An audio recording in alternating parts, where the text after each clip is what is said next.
السلام عليكم ورحمة الله تعالى وبركاته. كي دايرين؟ بخير؟ هانيين؟ كلشي مزيان؟ الحمد لله والشكر لله. اليوم 19/10/2024 من قلب مدينة مكناس، بالضبط من ويسلان. غادي ندخل بحالي لمكناس، من مكناس غادي نشد الطريق لطنجة دابا ان شاء الله.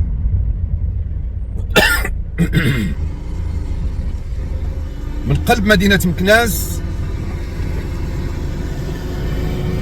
كنعلن التضامن ديالي مع وكيل جلالة الملك بمدينة مكناس لما تعرض له من ظلم وحقرة وقذف وسب وشتم من طرف يوسف الزروالي. جناب ممثل صاحب الجلالة وكيل جلالة الملك مدينة مكناس هو إنسان كيبقى إنسان، بغض النظر على المنصب أو المهمة اللي كلفاتو بها السدة العالية بالله. هو راه كيبقى ممثل صاحب الجلالة،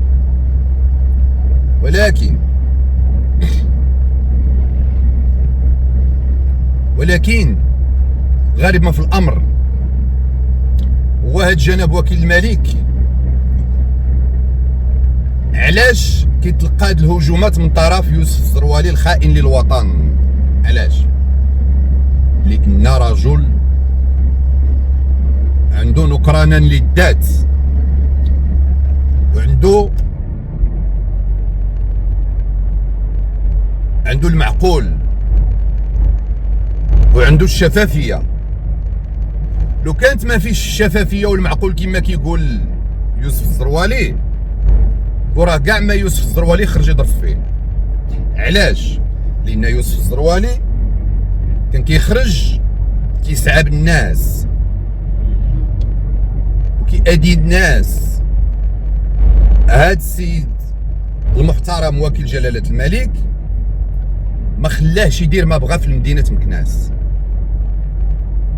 والناس كيتشكاو بهذا الزروالي هذا، كيديروا الشكايات بيوسف الزروالي. المواطنين المغاربه رعايا صاحب الجلاله، وكيل جلاله الملك هو الواصي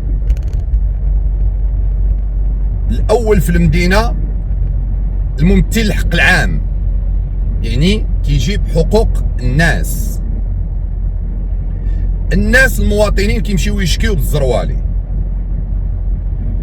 الشكايات كيتفاعلوا. الزروالي ما بغاش ديك الشكايات يتفاعلوا. شكون اللي كيفعلهم؟ هي النيابه العامه. لا سيدي، الشكايات ما خصهمش يتفاعلوا، لانه خليو الزروالي يدير ما بغا، لانه هو الزروالي. دار وقفات في فرنسا، دار وقفات في فرنسا، ولانه هو كيحارب البوليزاريو اللي حنا ما كنعرفوهمش اصلا. هذاك الكيان الوهمي ما كنعرفوش. هنا يوسف الزروالي الخائن للوطن الحقير ما بغاش النيابه العامه تفعل الشكايات ديال الناس، ولهذا خرج كيضرب في النيابه العامه. كنقول لك الزروالي باللي راك شفتي البارح بتاريخ 18/10/2024 راك شفتي نادي القضاة المغرب يتضامن مع السيد وكيل جلالة الملك بمدينة مكناس او مع النيابة العامة بمدينة مكناس. وانا بدوري بصفتي مواطن مغربي كنتضامن مع جناب وكيل جلالة الملك، أضم صوتي إلى صوت نادي القضاة وإلى جميع الأحرار الحرائر رعايا صاحب الجلالة في هذه البلاد السعيدة. وأنا من قلب مدينة مكناس كنتضامن مع جناب وكيل الملك ومع النيابة العامة بمدينة مكناس. كنقول لك يا جناب وكيل جلالة الملك، كنقول لك كن صامدا وكن قوي. حنا كنعرفوك قوي مادام انت في ديك البلاصه، الا وراه قوي، ايمانك بالله قوي. ولا تخف ولا تهب من اي حاجه، من اي احد، وما غيقدروش يوصلوك حتى واحد ما يوصلك في الشفافيه والمعقول ديالك. لان انت جناب وكيل جلاله الملك لو كنتي ماشي معقول، وراه الزروالي كيشكرك، لان الزروالي فاسد حقير حرام. اذا كلنا النيابه العامه بمدينه مكناس وبجميع ربوع المملكه المغربيه الحبيبه، وكنقول لهذوك القنوات على اليوتيوب اللي كيدافعوا على هذا الخائن الهارب من العداله، راه جهات عليا في البلاد راه كتراقب الوضع عن كثب عن قرب. فانتوما كيهمكم تطلعوا القنوات ديالكم وتمسحوا الكابا للزروالي باش يبارطاجيكم وباش يعطيوكم بعض الدريهمات معدودة هذوك المتابعين ديالو. كنقول لكم راه اي واحد كيطلع الزروالي عنده في القناه ديالو او كيدير تصويرته كيدافع عليه، فغادي تكون في حقه متابعه قضائيه مستقبلا. خذوا كلامي عن جد، لان الزروالي ولا تصويرته بحال شي واحد ارهابي الله يستر، بحال شي واحد منبوذ، ممنوع دير تصويرته، ممنوع تجبد سميتو، لان المغرب ساخط عليه المؤسسات. انتم كمغاربه خصكم تكونوا في جنب المغرب والمغاربه، ما تكونوش غاديين ضد التيار. ردوا بالكم اش كتقولوا على فمكم، لان السيد راه ولا كيضرب، راه غادي وكيقرب دابا، راه مابقى والو يلحق الكاري 18. ف قرب، راه وصل الكاري 18، راه وصل ليه. لان ملي كتضرب في ممثل صاحب الجلاله راه كتضرب في بلا ما نكمل، لان سيدنا الله ينصرو ما عطلش عليه هو يدافع عليه. سيدنا الله ينصرو راه عنده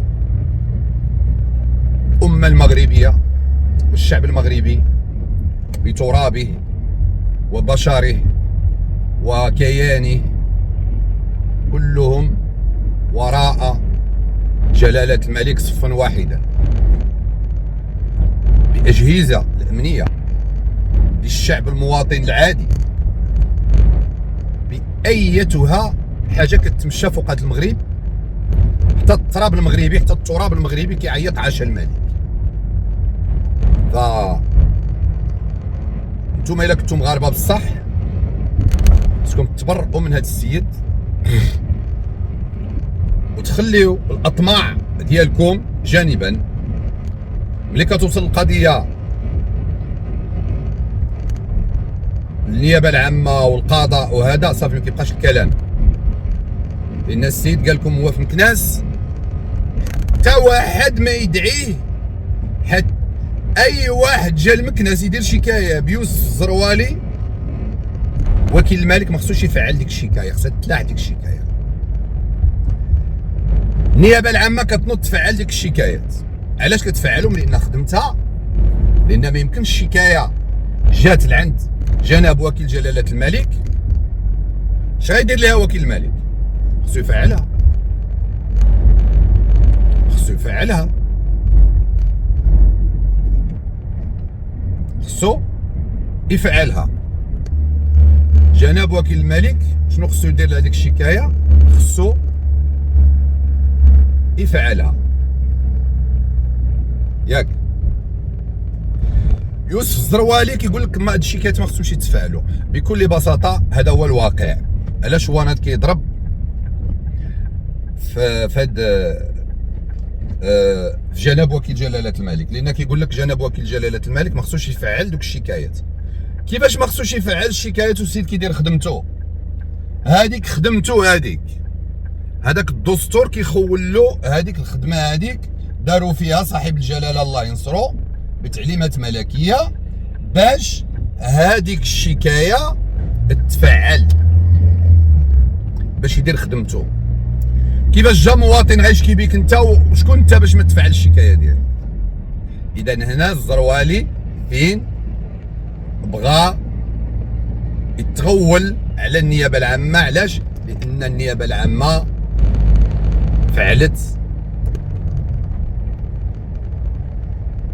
كتفعل شكايات اللي ضد الزروالي. انت الزروالي بحال ايتها الناس، جا شي واحد دعاك راه غادي تمشي تمتاثل وتكون راجل وتجلس انطابل مع السلطات القضائيه. لا خليوه يدير ما بغا وخليوه ينصب على الناس ويأذي الناس ويضرب في الناس. ملي شي واحد يمشي يدعيه لا، شكايه الزروالي تمشي للحفظ. هادشي اللي بغا الزروالي. لو كان هادشي كيطبق وراه الزروالي ما غيضرب لا في المخزن، ما غيضرب لا في النيابه العامه، ما غيدير حتى شي حاجه. ولهذا هذا الفيديو كنديرو تضامنا مع النيابه العامه. كونوا اكيدين بان النيابه العامه لو كان ما كيفعلوش الشكايات ديال يوسف الزروالي والله ما يهضر ولا يتكلم. ولكن كنقول لك الزروالي هادشي اللي ساير دير فيه راك غادي في الطريق الظلام. مادام انت غادي في طريق الظلام فهادي راه مؤسسات، هذا راه المغرب. ما تنساش انت بالله راه داعينك الناس، ماشي المغرب باغيك، ماشي المغرب اللي باغيك، لا، راه الناس اللي داعيينك، يعني حقوق الناس. هنا قريبا ان شاء الله غتفعل ضدك مذكرات بحث دوليه وغيعتقلوك وغيجيبوك تمتثل للقضاء. لان علاش؟ شنو غتقول لهم؟ اللجوء السياسي وهذه؟ لا سيدي، ما المغرب فيه شي حرب؟ ما فيه حتى حرب. لا ما غتاكل لك حتى حاجه، ما غتاكل لك الزروالي. لا الا بغيتوني نسكت عطيوني والديه. واش والديك كيعطيهم من المخزن ولا؟ واش المخزن هو اللي كيفرق الناس على الناس ولا؟ والديك بغاو يجيو عندك يمشيو يدفعوا الفيزا. مرتك تصيفط لهم البيرجمون ولا ما عرفتش كيقولوا ليها ويصايبوا الفيزا ويطلعوا. الا بغات القنصليه الفرنسيه تعطيهم الفيزا، ما على السلطات المغربيه في الموانئ والمطارات الا يمتثلوا للقانون، يسلموا لهم الفيزا والباسبور ديالهم والفيزا. يا سيدي تفضل، سيتو، شي حاجه اخرى ما كايناش. ايوا عطيوني والديه. شنو بغيتي يهزوا والديك يمشيو عندهم لدارهم يهزوهم يديروهم في الطياره ويصيفطوهم لك ولا؟ هذيك الا كانت شي حرب مثلا، والديك عندهم جنسيه فرنسيه، ديك الساعه فرنسا كتقول كتصيفط الطياير، هي فرنسا كتقول لاجلاء او البواخر طياير حربيه او سفن حربيه من اجل اجلاء رعايا فرنسيين، ولكن هما رعايا مغاربه، رعايا صاحب الجلاله. غيجلسوا هنا. فهمتي الجهل الامي ولا ما فهمتيش؟ والهارب من العداله. دونك انا شخصيا كمغربي انا كنتشرف التمغربيات ديالي، وما كنعترف لا بفرنسا ولا ببوليزاريو ولا بشي دوله اخرى، كنعترف بالمغرب. كتاب المكتوب تعتقلت في المغرب، راه غنتعتقل في المغرب وغنخرج من الاعتقال وغنجلس في بلادي وغنحب بلادي وغادي نبوس التراب ديال بلادي. لان هذاك غيحاكمني، هذاك راه كيطبق القانون، هذاك راه ما غيجيش يخرجني من داري ويديني ويقول لي اجي ادخل الحبس. لا، القانون، اي واحد كيدخل الحبس بالقانون، ان هذه دوله الحق والقانون بتعليمات ملكيه ساميه. وكرر الناس راه كاينه حمله، راه اللي طاح في المقله يتقلى. يوسف الزروالي راه متبوع، راه عليه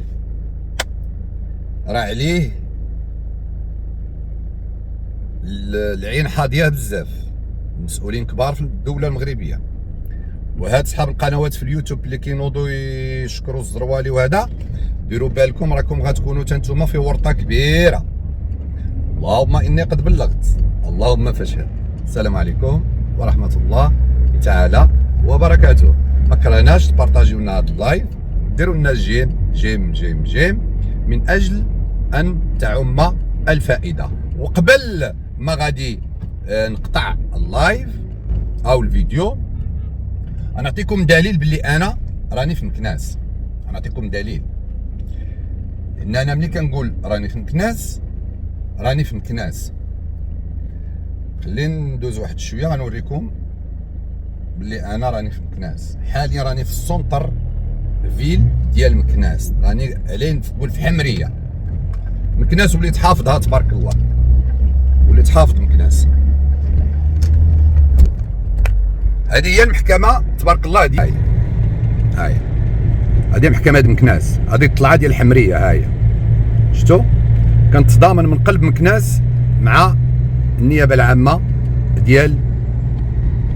ديال مكناس. هنا